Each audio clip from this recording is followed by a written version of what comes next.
কি হবে বেঁচে থেকে অযথা বিদ্যা শিখে যদি না গড়তে পারি শোষণবিহীন সমাজটাকে? কি হবে ছাত্র সেজে চুমুকে সনদখানা যদি হয় বিদ্যালয়টা প্রতি তাদের আড্ডাখানা? এর চেয়ে মরাই ভালো, দেশ ছেড়ে যাওয়াই ভালো। কি হবে ধোঁকা দিয়ে আল্লাহকে? কি হবে বেঁচে থেকে অযথা বিদ্যা শিখে যদি না গড়তে পারি শোষণবিহীন সমাজটাকে?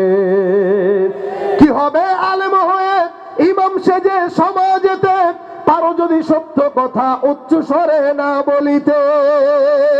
চাকরির ভয় করো যদি ছেড়ে দাও ওই না গদি, চাকরির ভয় করো যদি ছেড়ে দাও ওই না গদি। কি হবে ধোঁকা দিয়ে আল্লাহকে?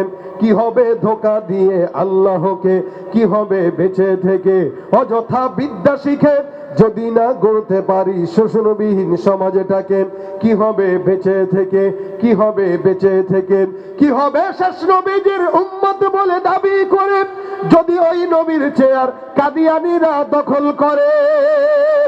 নবীজির জন্য যদি রক্তের বহে নদী, নবীজির জন্য যদি রক্তের বহে নদী, তবুও হটবো না এই দাবি থেকে, তবুও হটবো না এই দাবি থেকে। কি হবে বেঁচে থেকে অযথা বিদ্যা শিখে যদি না গড়তে পারি শোষণবিহীন সমাজটাকে? কি হবে বেঁচে থেকে? কি হবে বেঁচে থেকে?